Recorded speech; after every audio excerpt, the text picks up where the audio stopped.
cost of therapy. Yeah. Oh, yeah. And that can be a deterrent for some people. I mean, some people don't even realize that your health insurance covers it. Not for everybody. Like, there's a behavioral health plan attached to most insurances. Just checking into that. There's a lot of offices that offer sliding scale. So, maybe it's a $40 rate or it's a $60 rate, And some therapists will negotiate because we really do care. We're Absolutely. like, hey, let me see what I can do. Welcome to the Pulse Project. Pandemics had an effect on everyone, whether it's physical health, mental health, effects of being isolated, financial stress, and more. This project's designed to show you the resources you have available to help you move forward during these tough times. Welcome to the Pulse Project. It's been brought to you by Bank, Community Development Partnership, and Whitted Media.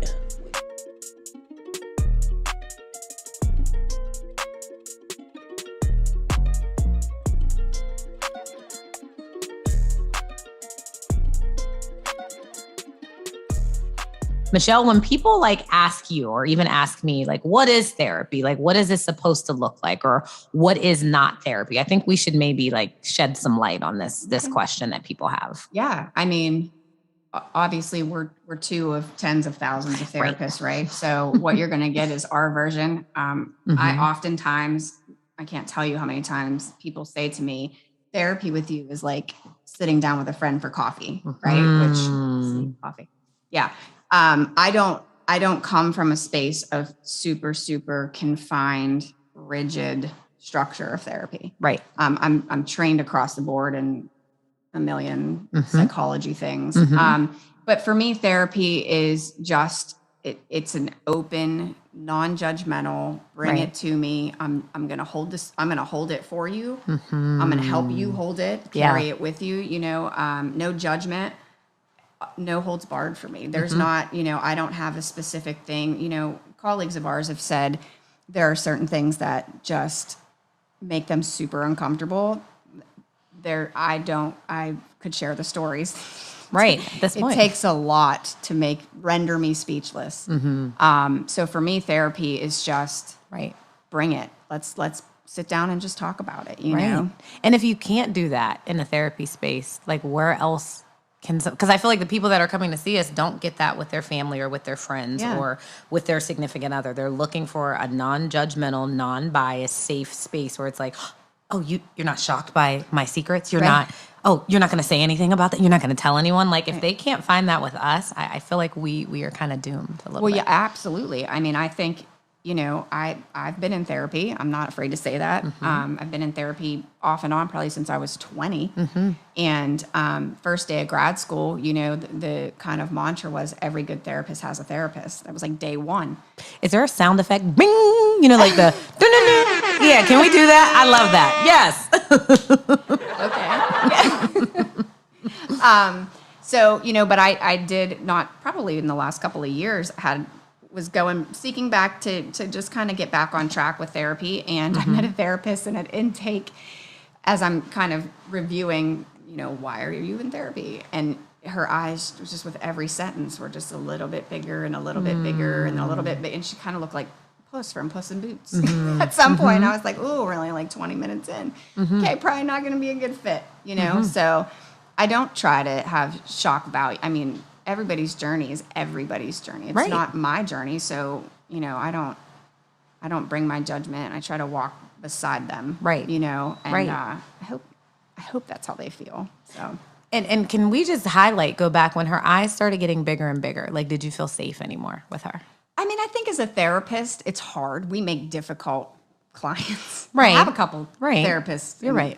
Over the years, and So for me, it didn't feel unsafe because I was like, "Ooh, sweetie, you're too new.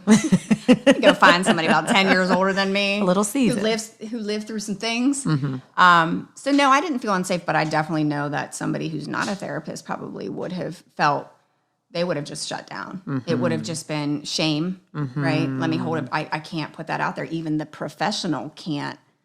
Control, their reaction to certain things. And so, but as a therapist, it just kind of made me laugh because, I mean, I've dealt with a lot of my things. Right. So, to talk about it isn't It isn't. It's not raw for me. Right. So I was okay with it, but I just, so we gotta be careful, Right, as clinicians, to not shock and traumatize our clients on. So what brings you in today? That's as far as we get. especially like in those vulnerable moments, like you being in therapy or even us being on the other side of like, hey, what's bringing you in? Someone's like, man, this is the moment I'm going to burst into my tears. And I need to know that I'm safe with you. I need to know you can hold the space, but I also need to know like I'm not being judged, because I'm never going to come back. Because you said the word shame, like people are feeling shame, and that's why they want to come to therapy, or they're feeling unforgiveness, they're feeling humiliated, all of these things. And if we can't make them feel safe. So what do we think therapy is not? It surely isn't this. Can I just make this clear? On a couch. Therapy is not this. Yeah. Oh, you said symptom? Okay, great. Yeah. Right. Yeah. It's not that. That's mechanical. That's not relational. Right. Right. Therapy, for me, is not, it's not structure. I know a lot of therapy is, and we have some amazing colleagues who do amazing things. Absolutely. Who, work from a very stringent background and philosophy, and I respect them, and they're amazing. I just am not them. Right. And so for me, therapy is not going to be, here's the workbook. Go to chapter 2, section 1, and do that, and then we'll talk about your answers next week. Like, right. That's just not therapy for me. Therapy is not a place of rushed result. Some people want like this, and it's like, okay, well, it didn't take you 24 hours to get here. Right. It's going to take me a little longer than 57 minutes to get you out of there. So, it's a process, and I'm okay with that. I mean, I have had patients nearly a decade carrying some of them. Yeah. Because, they came for this, but then this happened. Life. Right. Life happened. Right. So, it's not going to be rushed. I'm also not going to drag it out either. You know what I mean? But it's some people feel like, oh my God, I just need to feel better. I know I've been here a long time, and it's like, oh, that's okay. I'm not going anywhere. What about though for you, Tonette? What therapy isn't in your mind? I would definitely say like kind of what you said. It's not this mechanical, like, because I feel like if I were to sit down with someone, because anybody that knows me knows I can ramble. I'm going to talk. So I don't want someone that's going to like, okay, next subject, or because I had an intake with a therapist. I'll just share this, and like, I was trying to like tell her my stuff, and it felt like she was like, okay, well, that part didn't matter. That's okay. And I was like, well, you didn't get my answer to what I was saying. And she's like, it's okay. We don't need that. And I messaged her like for the next appointment. I said, I won't be seeing you. Like I didn't feel validated. I just felt like you were just checking off a box of stuff for me. And like, did you even know what I said I came in to work for? So I feel like for me, therapy is just, what would we say what therapy is not? It's a safe space for people to come in and talk. And it's not this, I feel like doctors, we're not PCPs. We are not gynecologists. We do have good bedside manner. We do have I want to see you. I want to make sure you are validated. You know, like that's what I think therapy is supposed to be. Right. Which actually opens up one of the questions that we have: is shopping around for the perfect match okay? 1,000,000% yes. I feel like you have to. I would be remiss as a therapist if, I mean, literally when I do an intake, and people make fun of me for this, but I could never be a salesman. I never pretended to be. But as soon as I meet somebody, I make sure I have like 3 minutes at the end and say, okay, let me recap for you. I'm not for everyone, right? The first like 11 years of my career, if somebody didn't like me, it was devastating. Right. I needed to go tell my therapist, like, why don't people like me? Now it's kind of like, I'm cool with that. Right. We have, the practice that I'm in right now has like 60 therapists. I mean, I have friends who are therapists. I've worked in Beaver, Butler, Allegheny County. Like, if it's not me, I say it all the time, if it's not me, I can commit to finding you someone. Yeah. Right. Part of our ethics is to make sure we do no harm. And if you don't feel I'm going to be a good fit, I'm okay with that. I don't take it personal. The girl whose eyeballs almost popped out of her head, perfectly lovely person, probably clinical relationship wasn't going to fare well. But, absolutely you should shop around. I mean, I had an intake probably 2 months ago. I was her 8th therapist interview. That happens. Like, she interviewed, and she was like, is that bad? I was like, absolutely not. Good for you. That's like self-advocacy, right? It is. Like, it's like, you know what you need, and do not stop until you find it. I was like, that's like, ooh, goal 1, you've already met. You've met it. Self-advocacy, right? Self-confidence to say, that is not what I want. And just please be respectful to us. We're people Right. Be too. nice still, but Yeah. like if we're not for you, that's okay. I remember a client had told me like, you're like my fourth. Like, so I'm checking you out. Like, I want to see how you answer these questions. Right. I was like, okay, how did I do? At the end, I'm like, did I do okay? They was like, I'm choosing you. I'm like, okay, so I passed the test. But I think people have to understand coming into therapy, we had talked earlier, it's about chemistry too. There is a therapeutic relationship that you're trying to build. And if there's not chemistry or like hey, I feel safe, or hey, I feel like we vibe, if that's not there, it's not going to work. No. And I know that by like probably the first session, but we evaluate and keep assessing by the second and third. By then, I'm like, listen, if you're not going to say it, I'm going to acknowledge that something doesn't feel. I feel like maybe I'm not able to assess your needs or do, like I feel like it's my responsibility to say that too if they won't. And I feel exact the same. I just, because I do think some people get apprehensive to say it and they just kind of keep coming back. And I'm like, don't have therapy be like me on this side, you on this side, and we can't get through, right? Exactly. But I've also been encouraged in the past, which has stuck with me because it's a little bit invalidating as a therapist when I've gone for direction with a supervisor or a boss or a mentor and said, this just isn't going to work, right? And it's like, well, you should keep trying. I mean, at this stage of the game, I'm 43, old dog, new tricks. I'm pretty sure I'm gonna be who I am. You kind of know what you're doing. Yeah, You kind of know. I mean, I don't want to be a hindrance. Right. I can't. I'm sure I'm malleable, and that yes, there are definitely some clients where I can be a little bit more reserved, Right. Because I know their comfort level is for me not to take extra care in certain situations. But then there's just me who, and I say it all the time, like if they met me at their cousin's wedding or at Target or they were dating a friend of mine, I'd be like the same exact person. I don't have a therapist hat that I put on, right? Like I'm the exact personality wise, for what You're better you. or worse. Yeah, I'm the exact same person everywhere. So yes, if you know in your mind what you think is going to help, and you see somebody and it's like, oh, that's probably not it. Just keep shopping. Absolutely. Shop around. And you need to know as a client or a future client, you have control in this process. Like this is your treatment. This is your care. You get to say yay, nay, let me think about it. That might work. That might not work. Like I don't think people realize with therapists or even with psychiatrists, hey, I get to say that doesn't serve me and that's not okay. Yeah. And like, I'm not going to be in trouble or no one can make me. Like I feel like I've encountered that with a lot of people where they're like, can I speak up? You should.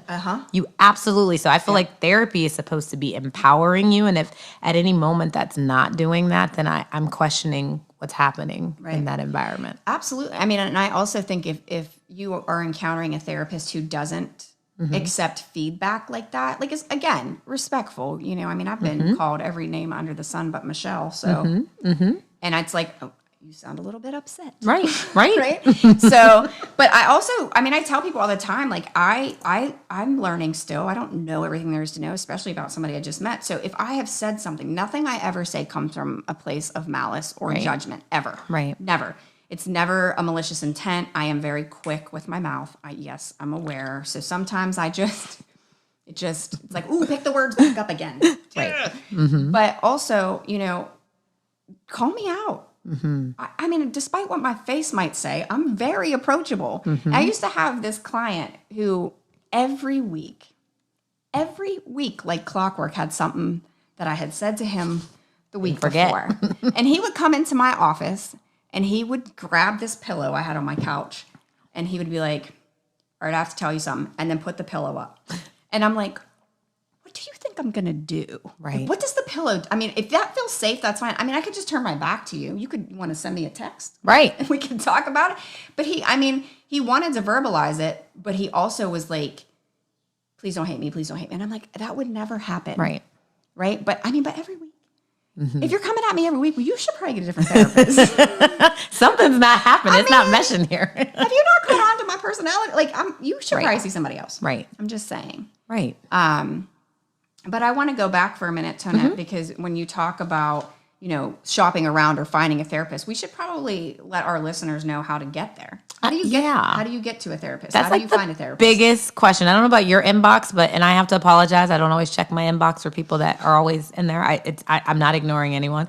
But so you can go on Psychology Today. Like that's my go-to for people. Like I usually, because I feel like that's the easiest. We're in the age of the internet. So I usually tell people to go on there and you can put in every filter you want, town, city, color of your therapist, the gender of your therapist, what you're looking for, down to the very issues and treatments and copays and insurances. But outside of that, even just calling the insurance number on the back of your card if you do have insurance. And there's other ways too, Michelle. You touch on them. I mean, I think for me, we are from Beaver County, so it's small town living. I mean, we may not work in the county, but there's just this network of individuals. So you get to a space for so long, like working in Beaver County, we probably know most of the therapists. I wouldn't say all, but they're a vast majority of the bigger practices here, or we've worked with them, or like you, if somebody needed something that I can't tell you how many times I get a text from Tonette that says "girl," and that's it, and I gotta wait, and I'm like, oh, what is it? But if you meet somebody, like I said, I always, if it's not going to be a good fit, I always offer to help, here, right. I can give a little bit of heads up on these practices or these individuals. Here's, if you need a certain thing and I know somebody that does that certain thing, by all means, I will just give word of mouth referrals. Right. But like you said, call in the back of the card. Psychology Today is huge. And then, look at practice websites. Look at bios. I mean, it can be a little bit deceiving, I think, sometimes with bios because it gets really clinical jargon. You know what I mean? It's a little bit much. And then then there's some of it that's like, yep, I'm a therapist. That's me. Yep. Then you get really good profiles sometimes too. People are like, are you lonely? Did you just get broke up or ghosted? Call me. And I'm like, see, that's who I want to talk to. That's my language. Don't give me all of the, I specialize in, and I love that. I appreciate that. I appreciate the education. But sometimes I think people are in crisis mode and are like, how do I find a therapist right now? And I think people just want something that seems streamlined and easy. I definitely think, one of the things to kind of highlight now, just present day more than ever with COVID especially, the accessibility to therapy has just broadened beyond what getting into this field could have ever imagined. However, with the caveat that broadening us and more people seeing therapy, there's wait lists everywhere. And that's, there is. It's, for me, it's I try my best. It's there's only so many hours in a day. And I'm like, okay, can I get them in here and do this and do that? And if you're willing to have a floating schedule, I can plug you. And it's, I do. When people ask me to take clients, especially direct clients, it's well, you have vetted them in some capacity. Right. So if you're calling me, then I know it's a very specific kind of client. So, and I try my best. But right now, and I hear that a lot from intakes. I've done a handful because, I'm one of the few marriage or couples counselors in my practice. And so couples are kind of tapping at the door, let me in, let me in. Right. So when I get an opening, that's tend to where I tend to gravitate, just because there's so few people that do that kind of therapy. But, it is hard. Don't give up. There are definitely new clinicians coming into the field every single day. Absolutely. Programs are churning them out left and right. It's just a matter of, being a little patient. If you're in crisis, then you should head to a crisis solution. That's different. 911, ER, down to the city, whatever it is. If you are in imminent crisis, don't wait 4 weeks for a therapist. No. Right? No. So, and I will also say, as much as I may have my own personal feelings about some of the commercialized therapy options like BetterHelp, Headspace, I think in a pinch when you're not able to find someone local, there are places that they have therapists the next day or within that week. Again, I have personal feelings, but I do think if it's something that's absolutely necessary, those places are available too. Yeah. And someone, go ahead. Sorry. No, I was just going to say things like that. I know somebody who works for a company like that. She's a phenomenal therapist. Yeah. But not everybody is because they can do therapy via text. And that's, I'm sorry, that's limiting. Okay. We're in an electronic age. I get that. But No, I mean, you know how much, just trying to text my husband about a lunch order. He's like, why are you getting smart? And I'm like, I asked for extra ranch. I was not trying to get smart. Like, so imagine therapy through text. Right. It's so difficult. it's just like I'm not going to translate well in written words. So we probably should just have a discussion. No. But which this is a great question. Do you feel online therapy is as effective as in-person therapy? I have feelings. All up in them too. Aren't I you? will be honest. It's so convenient. Online therapy has worked, especially with COVID. You know, like this has been, I think, beneficial, especially when COVID first hit. And I was like, what am I going to do with my people? I just can't drop them. Like, this is beneficial. I love it. I do it 75% of my caseload. But I feel like tried and true in person is still, to me, the most effective form of therapy. But I do think I love online. You can still connect, you can still engage, you can still do treatment just the same. I think I personally love to be in person, and I love body language. I love to see what I'd love to be like, hey, are you all right? You sure you need a hug? Things like that. Those are the things that I think I'm missing with the online. But I would say 99% of my people only want to do online right now. Anyhow, so I mean, for me, I guess in a more self-serving way, online therapy has just been a blessing because, you know, with schools being open and closed, and I have, you know, a lot of kids. And so just having that accessibility, I have kind of condensed my schedule a little bit without the commute. So I've added some appointments because I'm at home. Yeah. Now, unlike you with needing that connection, I don't need the... She's like, I don't need it. No, because I feel like I'm in this gray area where if we are in a session and something's going on and I'm thinking about you, I'm probably going to call you and call you out on it. Be like, I know we're done, but you said this earlier and it's been bothering me. And so, or I'll text somebody and be like, we should probably talk about this. And not in an aggressive or assertive way, but like I'm in constant thought of my clients, right? So I mean, literally since COVID hit us and we've been virtual, I have had 2 clients ever. 2 asked me if I would please come back into the office. Wow. 2. And I was like, no. Absolutely not. I literally thought you were going to be like, so I did it. You said no. Nope. I can send you to somebody who's in person if you want. Because it doesn't work. I mean, well, and I'm not getting the feedback. If my clients were really, truly struggling and really didn't want to do virtual, then we wouldn't. Right. But I mean, 2 out of 130, like... Sorry, but they're still my clients. Right. They yell at me every time we see each other. You know, it'd be so much better if I could see you giving me these lines in person. And I'm like, they're still just as strong and on they Zoom. chose to stay. Like, they're still choosing that option. Absolutely.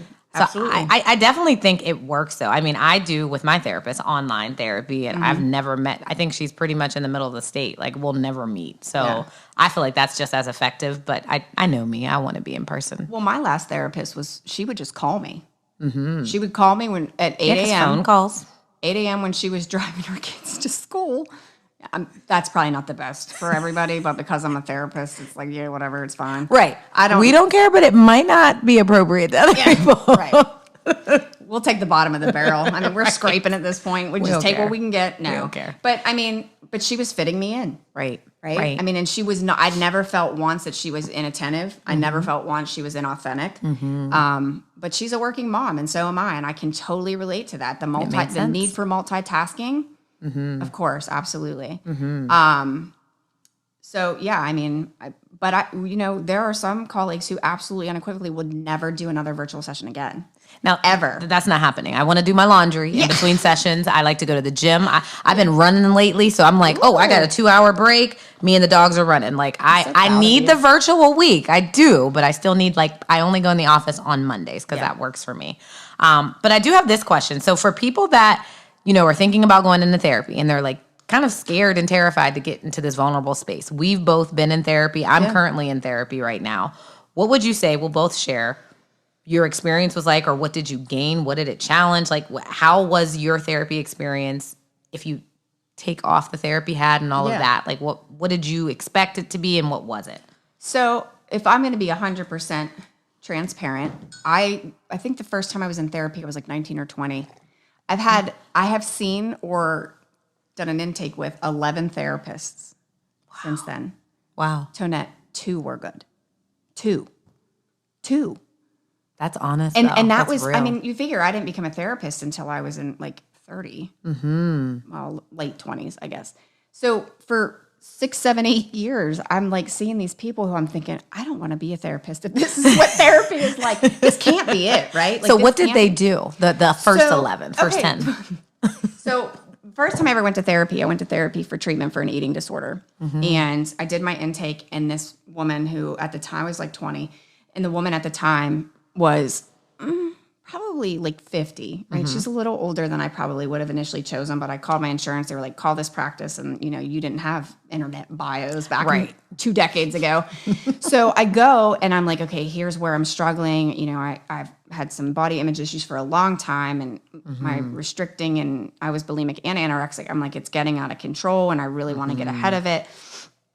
And so she finishes the intake, and she looks at me and she's like, okay, so here's what we're going to do. Oh. You are going to keep a food journal. And I was like, okay. And she's like, you are going to eat 3 meals and 2 snacks every day, and you're not going to throw up. I was like, Because that works, right? That works. All right. Well, thanks. I never would have thought of that. And I thought to myself, Wow. people cannot, like, therapists don't minimize this much, right? Like, they don't tell you just don't be anxious. Just don't be sad. What are you sad for? It's summer. Like, no. And so coming out of my very first experience with therapy, not having been a therapist yet, not having been in training for it yet, Right. I was like floored. And I'm thinking, holy cow. Right. What in the world? So, you know, over the course of the time I had, you know, for different reasons, had therapy for whatever. Then I went through a divorce about 14 years ago, and I started therapy then, and she was amazing. And the very first, as I'm talking, and it's like, I'm already a therapist. Like, so it's really hard. Right. To be like, no, I wouldn't say that to my client. But she was like a mom, right? She was like 60. And she was like, I need to just stop you right now. I love that. Stop. And I was like, yes, ma'am. Okay. And she was like, Michelle, you're grieving. This isn't anger. This isn't this. This isn't shame and guilt. And she was like, sweetie, you're grieving. Wow. And that's okay. Right. And so for the first time ever, I think probably since I was a teenager, somebody said it was okay to not be okay. Wow. And it was okay to stay in that, right? Like in that moment, at least, like you can't just go and unpack your belongings and stay in the grief, but like you don't have to run from it either. Right. So she was phenomenal. She was amazing. And And she validated you. yes, I'm forever grateful. I will never forget her. She was amazing as a therapist. You know, and that was, like I said, 14 years ago. And I still remember that. If I don't remember anything else the woman said, I remember that. Right. And so. But just that, not to interrupt you, but just that saying, hey, Michelle, you're not okay, and it's okay to not be okay. Right. Like, people need to know, like, real therapists that are decent therapists, that are good therapists, just want to create space, just want to make you feel validated. And she did. I mean, I probably cried for the next 40 minutes. Wow. I mean, just because just that you're grieving, it was so profound. And she was right. Wow. She was right. Absolutely. That's powerful. So, you know, and I've had some other therapists that are just good luck to you. Thank you. I mean, maybe you should, maybe it's not for you. Maybe we hang it up. We should reconsider. Right. We should reconsider. Yeah. And I think somebody has a question about a therapist. How do you go back to treatment if you feel judged from the last person? I'm assuming from the last therapist. Yeah. One, don't return to that therapist. I hope that's not the case, that you're returning to that therapist. But how do you overcome, the feeling of, I was already judged by a therapist that I went to see, uncovered some of my stuff and shared my vulnerabilities, and I was judged. I was promised I wouldn't be judged, but I was judged. But I also want to return, but there's this fear of being judged. Wow. That's a lot. So for me, I don't know, for you, what do you think for you? I would say just the thought that you're asking, how do I go back? That's the first step. They're at least processing and trying to, like, hey, I want to figure out the first step of going. I think the next step is like really vetting again and hope. I think you just have to go back and figure out with the person. You have to sit still and find like, hey, this person feels safe again. Yeah. I don't know if the other therapist felt safe initially from the beginning of their journey, but I almost feel like you have to get back on that horse and kind of face this fear of judgment because it's fear now. Yeah, absolutely. Well, it's trauma. Yeah. Right? The one person that you're supposed to be safe with. You're not supposed to judges judge you? me. Right. So like Tonette said, I would just, for me, it's like, all right, got to get back on this horse again. But I would go into therapy immediately saying, listen, this is really, really, really difficult for me to be here. Yeah. Just the process of getting here was really hard because I Right. They felt need to know so that. thoroughly judged. And I mean, I've had people say that to me where I've literally cried with clients about some of the things they've been, because, I do a lot with fertility issues. And there was a woman who was in her 30s who beat ovarian cancer. Wow. And her therapist repeatedly said, say why it. would you want to have a kid? Don't say Why that. would you I want to knew it have was a gonna kid? be something- And I was like, can I have her name?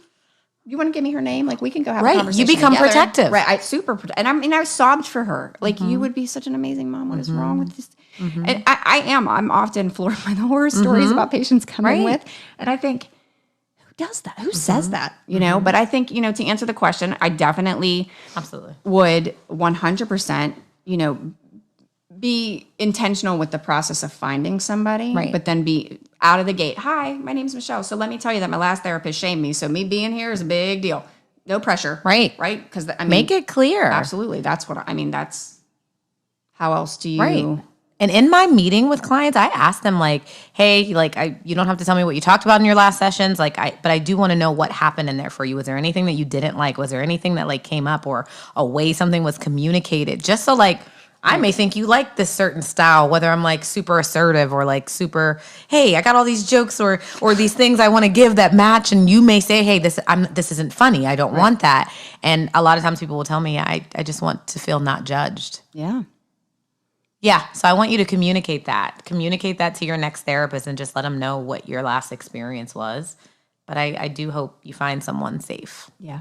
I do. Yeah. Do we have another question? There's two of them. Okay. Are we at, The yellow.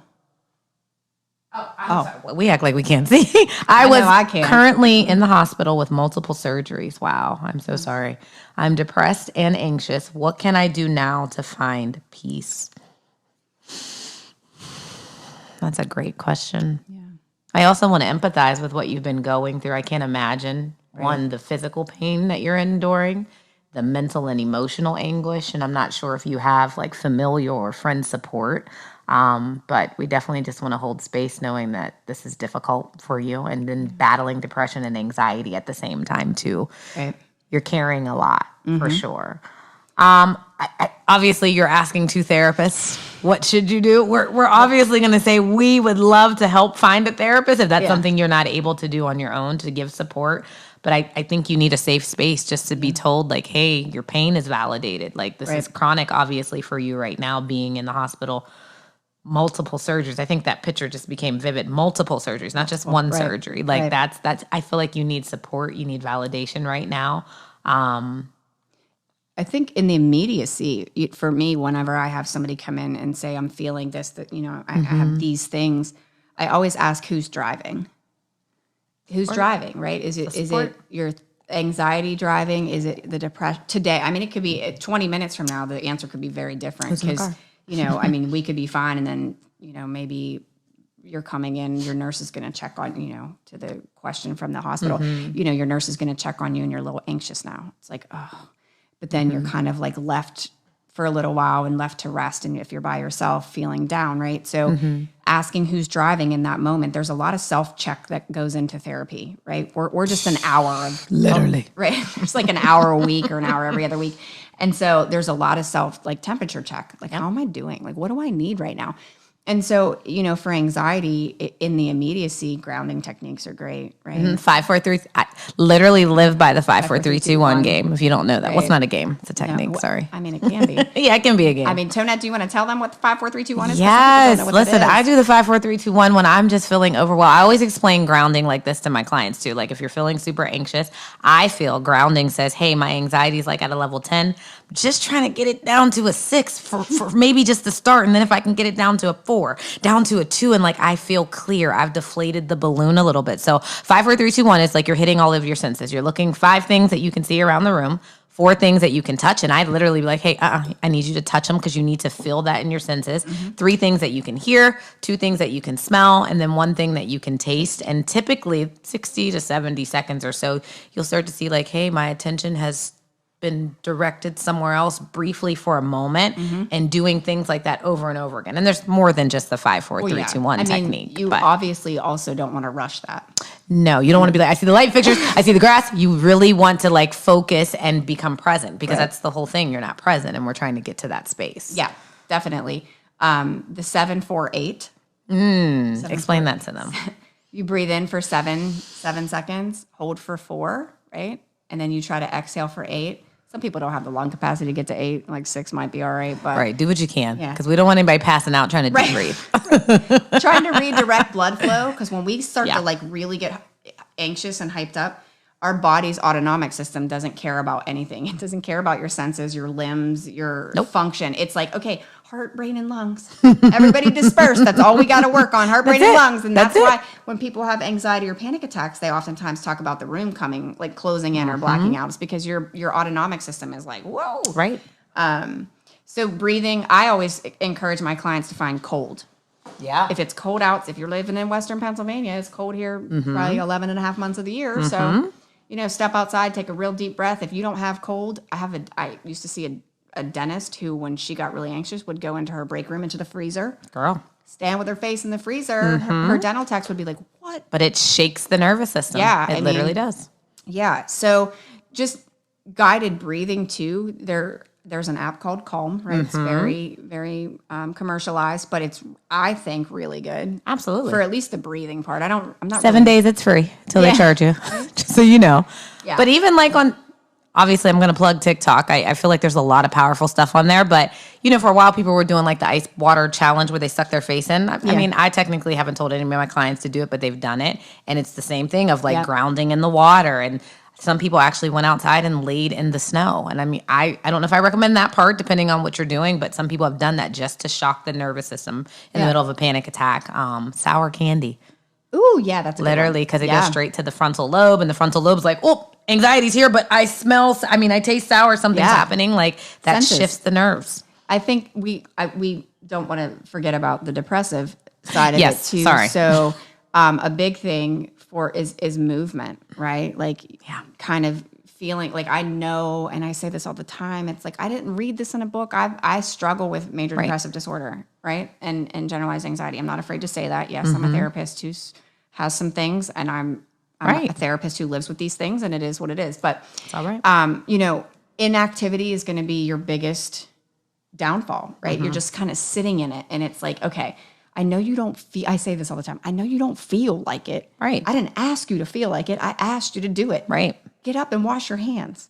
Change the position on the couch. Go change your shirt. Right. Right? Like, doesn't have to be 5 miles. No.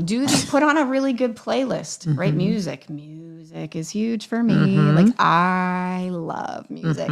So, we need some movement. It might not be, I feel great, but it might not be, this is impossible now. Right. Something lessens. So little things, I think meditation for some people, I'm not knocking it. I'm a little neurotic, so I can't. There's too many things. I'm trying. There's not enough meditation in the world, because then I start thinking, oh, you're doing it. Right. You're doing it. You're quiet. And then I'm thinking, shut up, Michelle. So definitely, like Tonette said, find a therapist. I mean, is that biased to say? Is that biased to say? Find a therapist. That's what we are encouraging, though, for sure. But definitely. even another plug, like this is, I guess I'm the entertainment therapist, but do you remember on Grey's Anatomy, whenever they would, someone would pass away, the patients, they would say 30-second dance party. Remember, we've done that at the office. Like, we're having a rough day, 30 seconds. And I mean, no one feels like dancing, no one's celebrating, but we're like, my body needs to move. Like that's another, I think it's cute to try and do too. I agree though. Like before all of the shutdown and in virtual, in our office, there were 5 of us that used to meet in one hallway, and we would 30-second dance party. Let's get it started. It was like our locker room. And we got it too. We put on some jam. 1, 2, 3, go. Right? Yeah. I think another powerful thing is, because I've been trying to teach myself even as a therapist, because I think a lot of times my goal is to fix. Let's hurry up and solve it and resolve it. Sometimes I think what's also powerful, especially being laid up in a hospital with multiple surgeries, just sitting in what you're feeling and acknowledging it. Like, man, I am depressed, and I don't have to be afraid of it. Yeah. I'm acknowledging that this sucks, man. This is hard. This feels awful. Hopefully I won't be here long. Hopefully I don't stay in this place, and hopefully I do find the support that I need. But I'm here, and this is my reality, because I think sometimes we try to escape the reality too. Yeah. It's okay to acknowledge this is not okay. Like you said earlier, it's okay right now that I'm not okay. Yeah. And I'm searching for peace, searching for answers. And I think the other key for me, I can only speak for myself, is that, like, I think I just said it, that I'm an anxious therapist. I'm an anxious mom. I'm an anxious friend. I'm an anxious wife. Like, I'm an anxious person. Like, and you would not be able to tell that knowing her, because you're cool as a fan most of the time. Like, you would not be able to know that. Well, thank you. I mean, I've done this for a long time. I've done it for a long time. Yeah, no, but I mean, even when I'm down, like, I don't, most people wouldn't know that. Like, I don't, I feel it. I mean, part of me, for me, is chemical, right? So it's this chemical depression that it's like my brain just gets wonky on me sometimes. And it's like, yeah, I'm down, but like, I say it all the time, like, I got stuff to do. Like, I don't got time. Like, come on, get in the backpack. We got to go to work. So it's, yeah. So I hope we answered that question. Yeah, right? I hope so. And I think they had said when they get out of the hospital, if we scroll back, that they plan to get a therapist. I think also inbox one of us. We can help walk you through this too. To be able to, like, help with resources, because Michelle has a few you had mentioned earlier, and I do too. So if you want to inbox either of us, this is Michelle Butcher. I am Tonette Whitted on Facebook. Yes. That way, like, we could actually, like, help, and maybe not say it all over the Facebook Live, if that's just to protect your privacy and things. Well, also, I mean, I think the follow-up question or extension question was, the cost of therapy. Yeah. Oh, yeah. And that can be a deterrent for some people. I mean, some people don't even realize that your health insurance covers it. Not for everybody. Like, there's a behavioral health plan attached to most insurances. Just checking into that. There's a lot of offices that offer sliding scale. So, maybe it's a $40 rate or it's a $60 rate, And some therapists will negotiate because we really do care. Absolutely. We're like, hey, let me see what I can do. Yeah, I've never been one to say, I firmly, wholeheartedly have always believed money should not be the reason people aren't getting help. Right. So, I mean, there are churches that oftentimes offer free counseling. That's not always necessarily from a Christian perspective either. Right. I think people think, oh, if I go to church, they're just going to preach. And it's like, not necessarily. No. And again, you have control in that to say what you do and don't want. Yeah. And HSA accounts. I think people don't realize that too. The health savings accounts. I know clients that's all they use for therapy. Yeah. They don't use any of their own funds too. Right. So pre-licensed clinicians who've been trained but are just trying to get therapy hours, they have them pretty much at every practice, right? You got to start somewhere. Yeah. So those clinicians who are perfectly awesome colleagues, soon to be colleagues of ours, who, like I said, at 40, 30, 40, 50, $25. Right. I had one girl who was $25 starting out. So it's a matter of being able to, just have that resource and know that thing is, like, those things are out there. Right. Calling the practice directly and saying, hey, do you, my insurance is going to be this much. I don't think I can do that. Do you have anybody who's an intern or pre-licensed that I could, literally ask that question? Absolutely. Because I'm pretty sure majority of practices have those interns that, for a cheaper fee. Sorry. Yeah. We have a question. I think we have, that one right there. Have either of you provided therapy to anyone that you have known previously? What are your thoughts about it? Okay, do we have anybody from my practice listening to this? Because I don't want to say yes and get I'll fired. answer because I don't work here anymore. I don't want to say yes and get fired. I've actually seen people who I've accidentally known, like, ooh, yeah, you're that person. Curses. Like, dang it. I didn't know. If I didn't know him before, I will say I definitely have in the past, and it's not something I will do anymore. Yeah. There's a reason. There's a reason we probably shouldn't. There's already a bias there. There's this. We're supposed to have this non-judgmental stance where we don't know things and we're a third part. And I feel like it just gets not even messy. I just think like you want someone that does not know you, does not know your personal circle, and I feel like it can get weird. Sometimes people are like, "Well, you know my mom. Did you tell her?"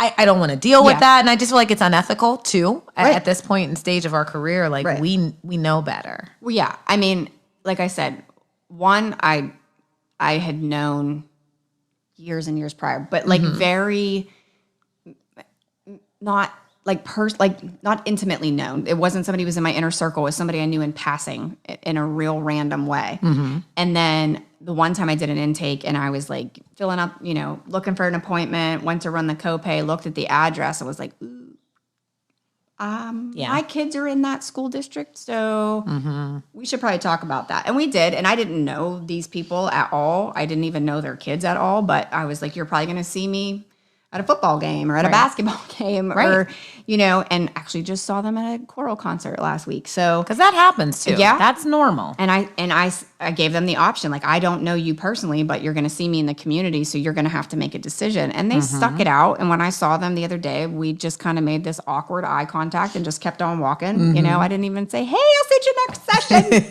It wasn't right. So it wasn't anything. We will not do that if we see clients in person. Like if you do not want to speak, I will act like I do not know you because that's not going to. But yeah, I agree. The second half is, what do you think about it? Have you seen somebody you know, and how do you feel about it as you get further into your career? This was a big topic of conversation when I was in my doctoral classes. What do you do if you're in a town of 300?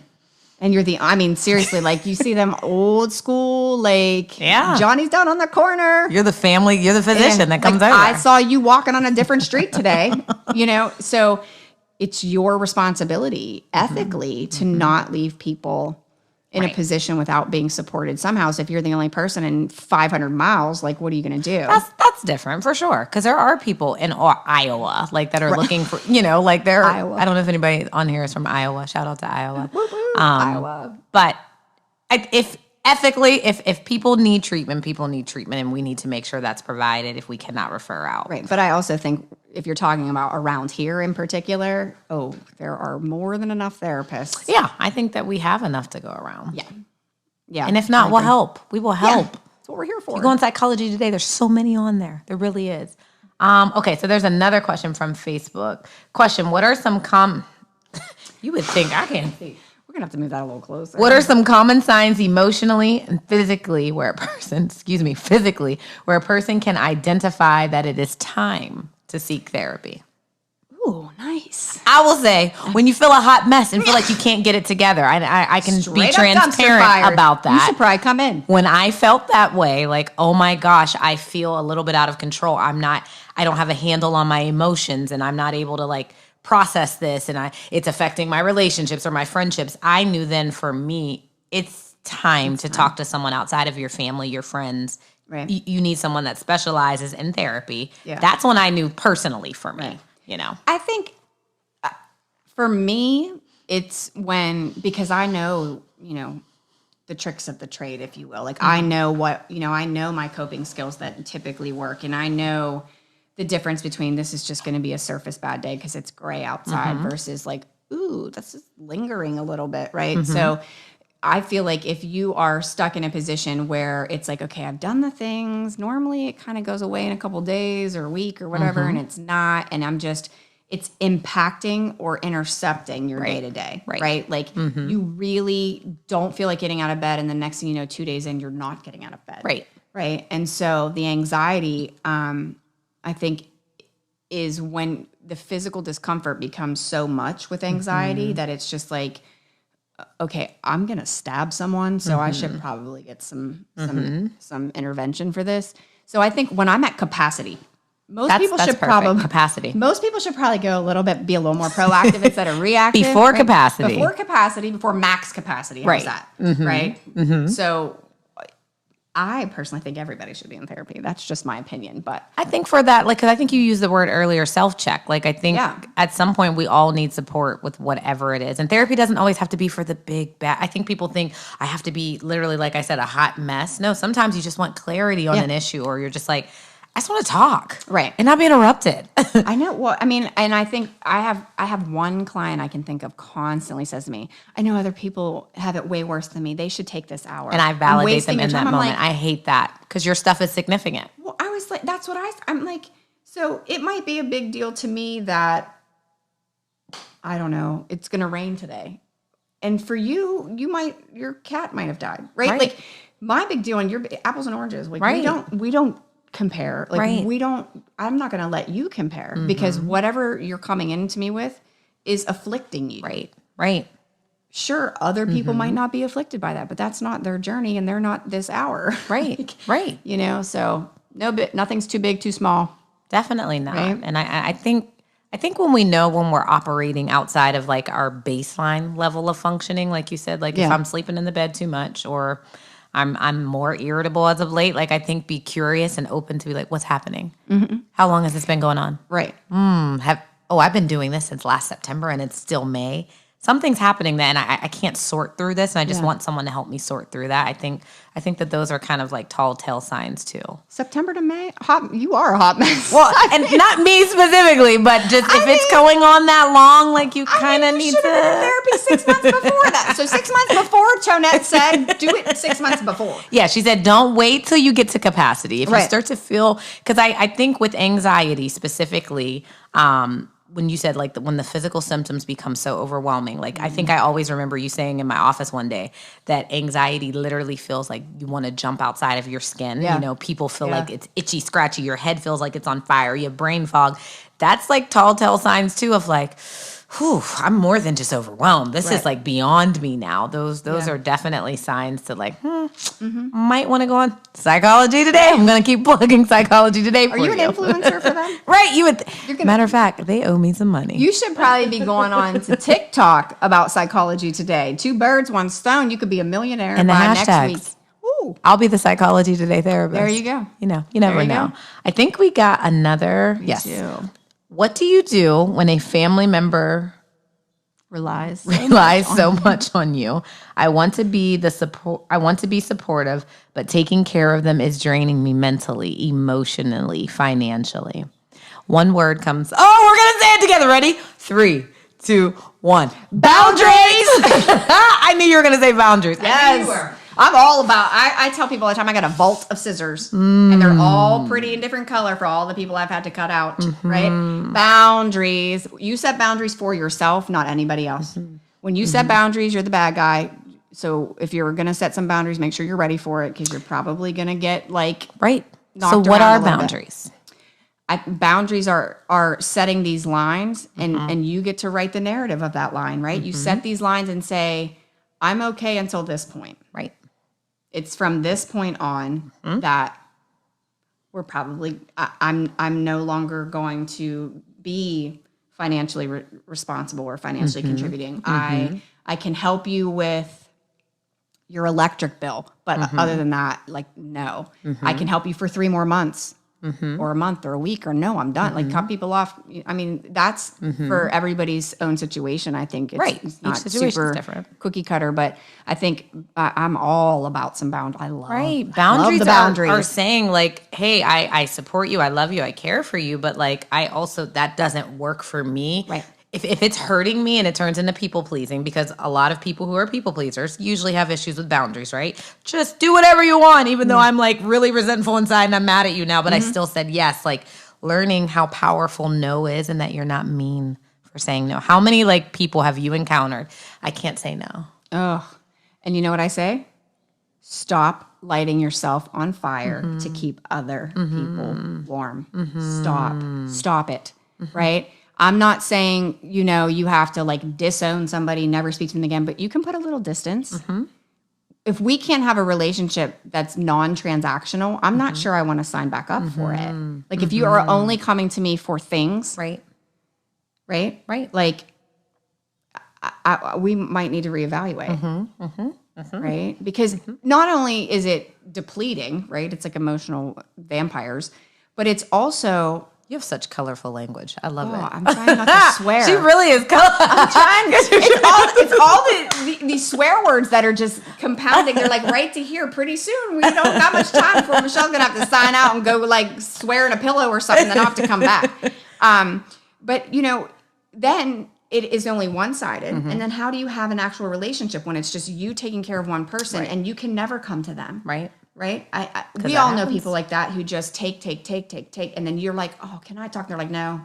Right. No, I'm sorry. I got things to do. Sorry. And you're just like, okay, I see you.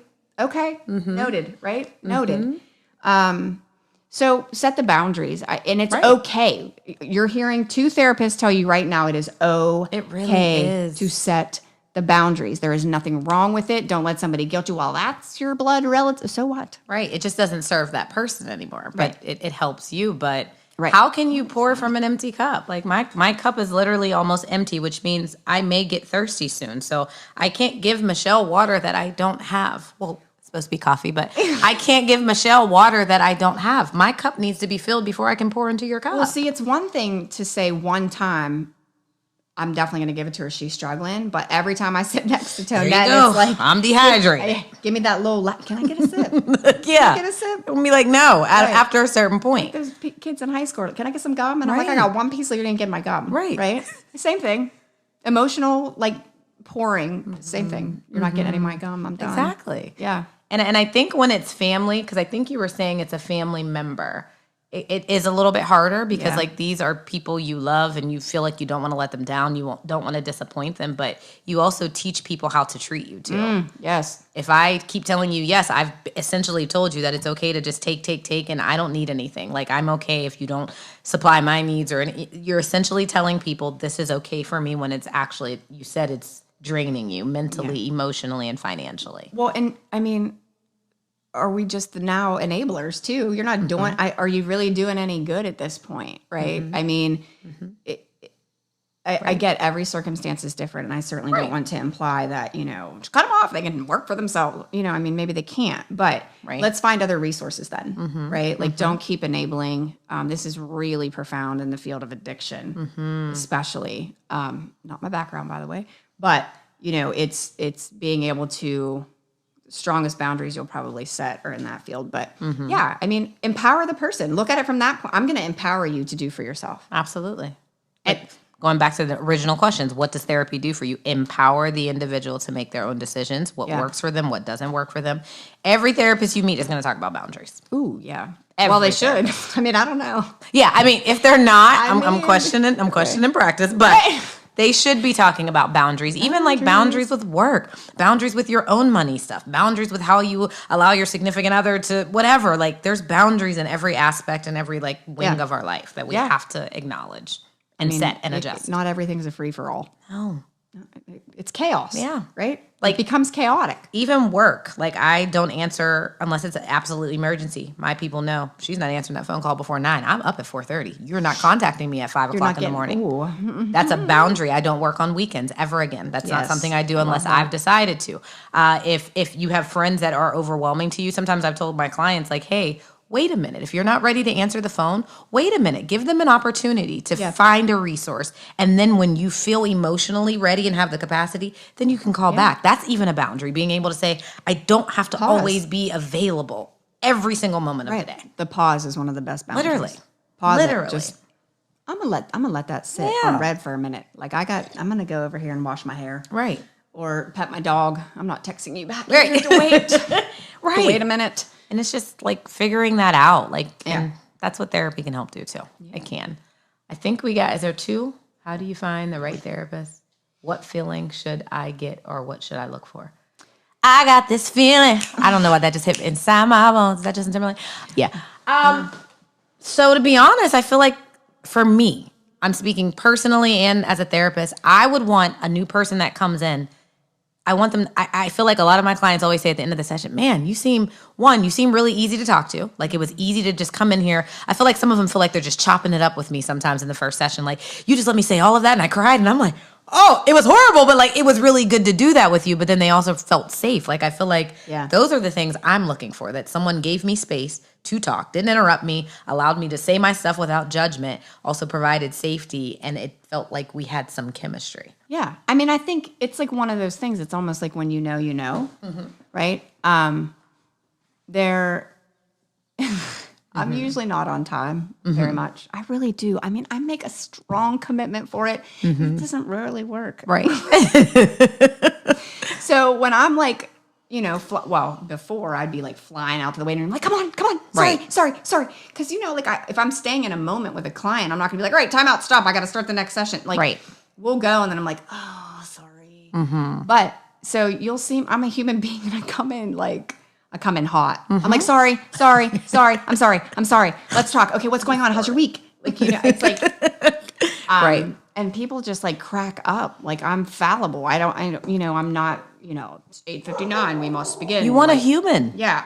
I think too, if you're sitting there and you're a little conflicted about therapy and maybe feeling a little bit apprehensive, and unknowingly by the end, your therapist turns and says, would you like to schedule again? And you're like, yeah, I think I kind of do. Right. Like you feel this just comfort, like two friends just having coffee. Right. And maybe that's not what you're looking for. Maybe you're looking for the buzzwords or the training, and that somebody says, yes. Yeah. You might want the competence, the knowledge. Right. Side And I say that, I'm like, if you guys want structure, by all means, I can find you someone. Right. Like, especially like people who come in. Well, I don't really treat OCD per se specifically, but like we have amazing OCD, like certified OCD therapists in our office. And I'm like, no, I'm not your girl.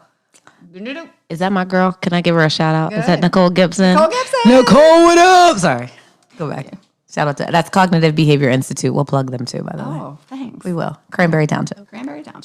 Shout out. So, we do have very specialized therapists. So, and they do have a certain way, right? They have a certain treatment modality that they follow. And so I think when you get in there, I think more so you'll know if it's not the right person. Right. I feel like you'll know if you feel safe, comfortable. Yeah. I mean, but at least try to give somebody a chance. I don't want people to be, if you know immediately, like the woman who told me just to eat and write it down, I pretty much knew I was not going back. Right. But I had a woman come interview me to see her daughter, and as I'm walking her out, she said she was going to think on it. And she was like, I got to be honest. You did all that to yourself, so I'm probably not going to let my daughter see you. I was like, oh, you mean my tattoos? Oh, that's okay. I love them. Good thing you don't get tattoos. Right. And she that's just okay. left. I was like, all right. Nice to meet you. Yeah. It didn't work. You want me to wear like a sweater? Like, no. No, ma'am. And I will say, I remember I had an experience with a client who didn't like me from like the door. And that one not I feel like that was very rare for me, but I've had that, right? Realistically, everyone's not going to like you. Nope. But I remember like the tightness in her face and in her hands. And then I think I told her, I'm going to wear you down. I think I was just like, I'm going to win you over, because I knew the work that needed to be done. And I'm like, I have a good feeling about this. Like, I know, like, she doesn't feel it. And, like, maybe by the fourth session, she finally, like, she would, like, turn the camera off and turn it on. Finally, she turned it on. She was like, I like what you got to say. I was like, yes. Yeah, so I feel like you might not have an instant connection in that first session, too. But, like she said, giving them a chance. Yeah. Well, like you said, I'm going to wear you down. Personal life I'm going to make you like me. Not sure I should have told her, like, I'm going to wear you down. But I was, like, adamant, because I think I'm super passionate. So, and this kind of goes into the next question. I feel like where I was previously at, born in Beaver County, like the majority of my clients were 90% Caucasian. And I was like, I also want to see like more diverse clients. That was something I felt like I wasn't seeing. I think I, in like maybe 3 years, had 2 Black clients. And I'm like, I also want to see like people that look like me too. Yeah. And so she was also a Black woman, and I felt very like connected to her and her story. And I was like, nah, I'm not giving up on you. Like most clients, I'll just be like, all right, well, like if you don't like me, that's cool. I was like, no, this one I'm ringing in. Like I have to win her over. Yeah. And so this kind of just goes into the next question. As a Black man, I already feel like no one understands me. I can't find a Black therapist, and my fear is that a white therapist. Well, this is good. We get to talk about this. You get the Black and the white version. Yeah. A white therapist might not have the tools to help me. What do I do? I mean, first I want to know about the tools. What tools are you looking for too? I think it depends on what you're coming in for. I mean, are you coming in for specifically race-related struggle? Like I've experienced, prejudice, or I experienced racism, or I experienced this. I mean, yes, I'm a white woman. Surprise, shocker. Have I experienced prejudice? Yeah. Based on my skin color? No, my tattoos. Have I experienced it based on my skin color? Yes, actually, I have. Right? Very rarely will you ever find a white girl as a minority, but it's happened a time or two, right? And it's not the same. It's never going to be the same, right? I think asking yourself is what I'm coming in for, trying to relate to being a Black man. Like, I'm never going to be able to relate to that. But I can relate to feeling persecuted for certain things, or judged for certain things, or having a bias. When I had my oldest son, I was 21 in my undergrad. It was my last semester of undergrad. And we were on medical assistance, right? And I worked for a surgeon before I finished my degree. And I remember his wife making a comment about welfare people on medical assistance. And in the same, I'm not kidding, in the same breath said to me, what kind of insurance do you guys have? I was like, medical assistance. Wow. I thought she was going to puke, right? Like, so socioeconomic judgment. I mean, I grew up in downtown Beaver Falls. I still get judged for that. I'm once a tiger, baby. Once a tiger, always a tiger. Right? So, there's a lot of judgment. So you might not have the same experience, but we're human beings. But that's not to say you shouldn't seek out. If you feel most comfortable absolutely, with a Black therapist, then yes, do that. Like, I want you to be comfortable, but I would maybe not necessarily count us out as white folks. Count us out, right? But also don't go into therapy with this preconceived notion like this is never going to work. Because it probably won't. And I wouldn't want that for anybody. Right. You know what I mean? I don't know. What are your... And I do think going in, I think it's okay to have whatever the preferences are that you want. But I do think you don't got to give anybody a chance if you don't want to. If you don't want to give an Asian therapist a chance, a Caucasian therapist, whatever. I think all preconceived notions, I know we want to let them go, but acknowledging there may be some bias, that's okay to say. Yeah. I lost my train of thought on that. But I will say my experience, when I switched, even just going closer to downtown Pittsburgh, any new referral I get now is a Black client, or maybe not Black, but Indian or whatever.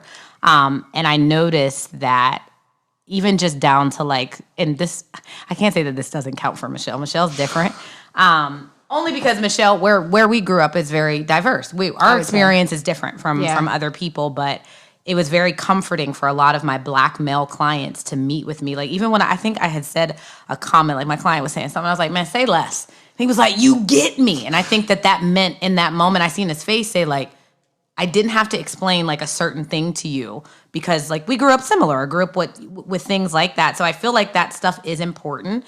But I can't say that you won't only get that from a Black therapist. You won't only get that from an Asian therapist. So this goes back to that conversation of you get to say and advocate what works for you or what doesn't work for you. But I want to make sure we're acknowledging the rest of the question. Your fear is that they may not have the tools. So I guess, you're going on to the tools. A lot of my trauma, can you move the cursor, is due to discrimination and things that have been done to me, okay? And I believe these moments were racially motivated. For example, I see the difference from how white people perceive what Will Smith did versus Black people. Black people see pain, but white people see a man out of control who needs punished. And I'm afraid of that going into therapy. So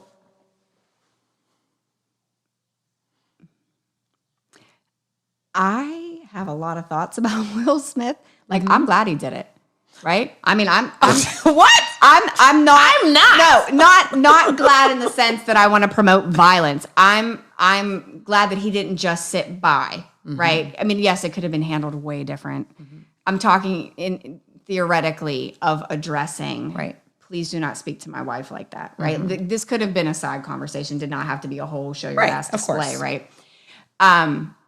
So initially, Right. that was my like, all right, defend your woman. Yeah, do it.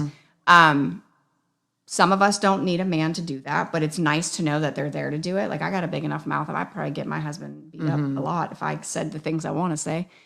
But then I started reading body language and looking at Jada almost like, are you going to do something? People hate Jada. Right. Well, I don't live in their home. So I mean, can't say we're who I not hate. them, right? So you're only going based on what you perceive. So in that situation, so let me to the asker of question, right? You are struggling, and I'm sorry that that's been your experience, that you have faced discrimination based on what it sounds like race, I'm guessing.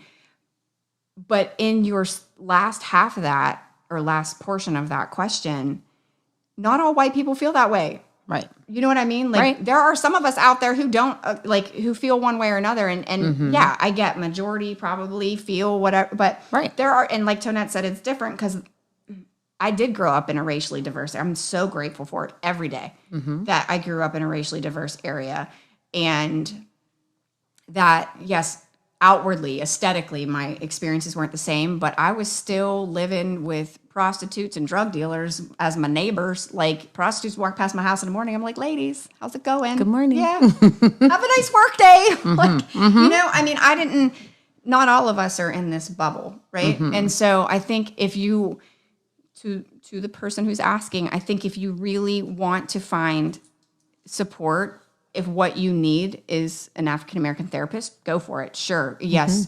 There aren't many, unfortunately. I really, Right. you know, and that can be very challenging to find a minority therapist, right? But also be open-minded. If the first person you can see happens to be a non-minority, like white or, you know, whatever, we're not all living in this like oblivious world. Like, oh, I grew up in a $700,000 house and no worries in the world, right? Like, I mean, and give us a chance, right? I'm always open to learning and being taught. That's important, though. I That's ask important. questions, right, of my minority friends, like, what do you think about this? Like, is it wrong for me to think this or feel this or say this? Because I think coming from me, it's kind of like, really? Right. But it's like, I know you think just because that I don't have a little bit of, I tried your shoes on at least. Maybe Right. not in the same way, but yeah, I don't know. That's just my take. And I think I might be controversial. But that's okay. This is like healthy discussion. Yeah. I honestly think, because I too don't know the shoes of a black man, but I do know the shoes of a shared black experience. I think with you beginning in therapy, it probably is best to have a black therapist to even feel safe to address, you know, not even just your hurt and trauma from white people, but also whatever biases that you may have that you carry too. Because if you were to meet with that white therapist, that may be that barrier you never get past. Like, I'm here, but I don't like her. Or I'm here, but I feel, I feel like if you cannot feel safe in that space, because I'm here because I'm working on racial trauma, but all I see in front of me is a therapist that looks like people that I don't feel safe with, I wouldn't recommend it. I would recommend, and like you said, if you need help too, inbox us. We will help you find the therapist that you're looking for and feel comfortable with.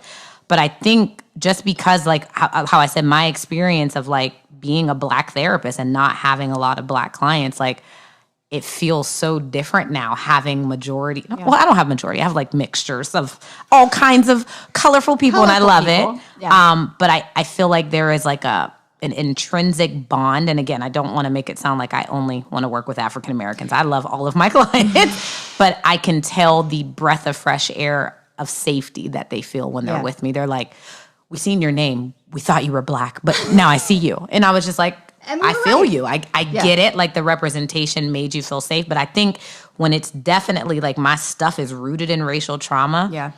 Well, also, I mean, just to kind of add to that, you definitely don't want to just go out on a limb and try a therapist and then they're racist, like you don't know it or dismissive about your experience. It's like, oh, come on, people don't really act that way. Yeah, they do. Right, or all lives matter, and then we're in a fight or something, like, and I know we're hitting hot button topics, and I don't know if we're allowed to do that on the Beaver County Resources, but I get it. But I think also if it's someone who is a part of the LGBTQ community, because I am, a therapist who also identifies as Christian, I've had clients who are like, nah, I'm cool. You're already judging me. And a lot of times I've took that label off just so that they would feel safe with me. So I understand different aspects of who you identify with as a therapist, whether it's gender, whether it's race, whether it's how they identify sexually, all of that. I think I said gender. I think that those are factors we do need to acknowledge, and whoever you feel safe with is who you feel safe with. Right. I mean, I do think it does. I mean, there are some male therapists who don't want to see a female or vice versa, or female therapists who have been really traumatized in a way that they just would not see a man no matter what. Absolutely. And there could be and I know amazing male therapists. So I mean, it's what works for you. Absolutely. Like I think, at least for us, hopefully all of our colleagues, our goal is to make sure you are supported in every capacity. At the end of the day. Yes. At the end of the day. At the end of the day, yes. And I think I keep using the word safety. We just want people, to feel safe. And that's why we just had this discussion tonight, to just normalize, this is a safe space here on this. Obviously, this is a virtual world, but therapy can be safe with the right people. And it actually can work for what we think therapy is, to confront your stuff, to deal with your stuff, to sort through the complex pile of mail that's piled all the way up here and you don't even know how to sort through it. Like that is what I believe therapy is, finding safety to heal. Ultimately, And just, I always joke with my patients, but in a real serious way, hand it over.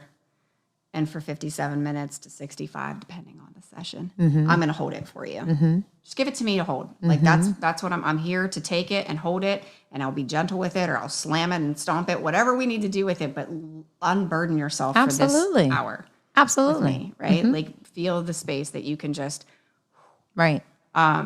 But there's so many things we could talk about when it comes to therapy. So many. I feel like we're going to keep doing this. We're going to keep having these discussions. But we definitely love the questions, because I feel like, we had our own stuff to bring out, but we love to hear from you guys and what your questions are. So even after this, if you have more, go to the Beaver County. Is it the Beaver County Resources? CountyResources.com. That's not my voice. That's his. I don't know. BeaverCountyResources.com. I need that to be clear that I am not that deep. Are there any last? Did we miss any questions? We did not. Okay. Any remaining? I will say this too. There's I posted on the Beaver County resource page. The world is heavy right now. We've been heavy since before COVID, but it just seems like we just keep getting hit. And so I've just encouraged people, come off of social media and stuff right now if it's too triggering for you, if it's too much. There are certain things I just cannot look at this week, and I refuse to look at them. I acknowledge that they're there. But there's no words to heal some things right now. And I think we all need to just be taking care of ourselves as much as we can right now. Yeah. I mean, this has been a particularly heavy, best word I can think of, week. And, I feel like there's a lot of news and media topics I just didn't bring in, or patients didn't even want to bring in a session, because sometimes, and this is really important for the listeners to know, is that sometimes we're human beings going through a lot of world stuff with you. COVID was a big one. It's I'm going through it with you. I'm home too. I ain't seen my friends in forever either. You know what I mean? So we're human beings, and sometimes it's just white noise. We just look at you and say, there's just nothing I can say, but I'm going to sit with you in it. Right. Because it's that profound. It's not because we don't know. It's just really that, it's that heavy that we're yep.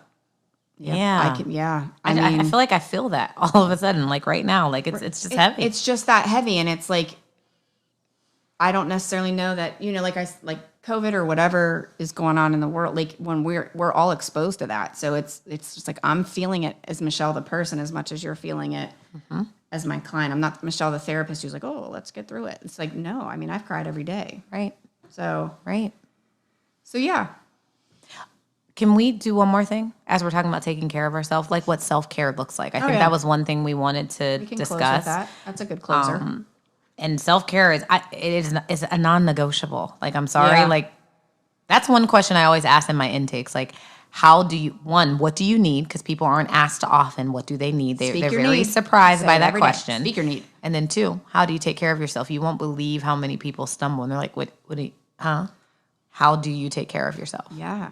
I think, for every person, that answer is going to be very different. Absolutely. And for every moment, when life is chaos and maybe you're a working parent or Mm-hmm. you have a family member to take care of, you're dealing with illness. Mm-hmm. I think that there's this preconceived notion that self-care needs to be hours and hours and hours and hours. And sometimes Mm-hmm. that's great. Sometimes I want to lounge on the couch and watch Netflix or go and Zone out. sit outside in the sun and I'd say read a book, but that would be a lie. But for other people, right. they might want Right. to. But there are times where, like the other day, I had a really just, holy cow, I can't believe it's only 8 a.m. How did the day start like this? And so I got in the shower and purposely just stood there for a minute. I was like, I'm going to stand here. Yeah. And the water's hot. And I'm going to reset. And I am not going to let this day eat me right now because I have patience until 6. Right. So it's like, it's just, again, it's that internal mindful check-in where it's like, and I just kept saying, Michelle, what do you need? What do you need right Literally. now? What do you need right now? Just right? asking that question. Do you need a good cry? No. I Dunkin' Donuts iced tea. It's usually... But I mean, for other big things, like I love to run. It's been a huge outlet of mine since my divorce. I started running as a way to just kind of channel emotion, and I hate running with people. My husband used to always offer, like, can I run with you? And I'm like, no, you won't. Right. No, I'm good. I love just me and the pavement. Right. One step at a time. Music. Maybe it's a spa day. Maybe it's time with your girlfriends or guy friends or your family or your dog. Like I have 2 doodles. Like, ooh, plug the doodles. Right? Shout out to the dogs. Shout out to the dogs. Y'all heard mine out here being loud. Shout out to the dogs. So, dogs help release oxytocin. They do. They do. They literally do. Yeah. Happy hormones, right? They do. Yeah. Love hormone. Petting your dog for 15 minutes of Oxytocin. self-care. Yeah. Like giving a hug for I do this to people who don't like to do physical touch. 15 seconds of hugging, release that oxytocin. Yes. Hormone chemical. Self-care, it's what works for you, but you have to get the proverbial tool bag of it because, right now if somebody said go run, I'd laugh at them because I'm like, yeah, no, dude, I'm tired. Right. Like my self-care I might be ashamed to say this. The last 3 weeks, obviously, I go to the gym 5 days a week. I feel like when I don't, I can tell I'm a little off. Like that's a part of my self-care routine, praying and those things. But literally, I have checked out from the news. I'm a person that reads the news every day. I think Ukraine wore me out so bad that I have not looked at the news in the last month and a half. I wouldn't. I haven't. And I've been watching the Johnny Depp trial. That has been self-care. People may not say that it is, but like legit, no, that has been my thing of the last couple of weeks. I haven't even watched any of my Netflix shows. I'm just like TikTok. Okay, what happened today? What did Elaine say? What did Camille do? Like I'm in it because it's sad, but it's entertaining. Reality, like I'm a Real Housewives of wherever. I don't care. It could be Real Housewives of New Brighton. Turn it on. I'm trying to see who's across the bridge. I don't want to see the Real Housewives of New Brighton. But I'm saying, like, I don't have to think. Yeah, I think some people just want to check out right now, and it's some people it's organizing your mail. You got that stack of mail that's causing straight anxiety. It's like I'm gonna sit through and sort through it. I feel a little bit better that I know, hey, I only had 1 bill and not 10 that I thought were past due. Like self-care looks different for each of us, but I just feel like if you don't know what it is, go Google, go to Pinterest. There's ideas. You can get inspired from things. Google self-care. I feel TikTok it. Tonette's probably on there somewhere teaching something about I got some TikToks on there. I got some anxiety ones. I think I actually got some self-care. I got one where I'm dancing with my friends and I forget. I'm like, if you came, so it was that she gon' go. Oh, no. It was a trend last year on TikTok, y'all. I'm gonna be an influencer on TikTok at some point. So. But With the Psychology song Today. is like a beat or whatever, and so I put words on it like depression, anxiety, humiliation, self-esteem, all of these topics. And we were like, while we were dancing, we were like hitting them. And the caption was like, if you overcame all of this week, it's time for you like to do a dance or something. And I was like, I'm really proud that I came up with that concept on my own. Oh my. But so self-care. Yeah. We just want you all to be encouraged tonight. It was exciting to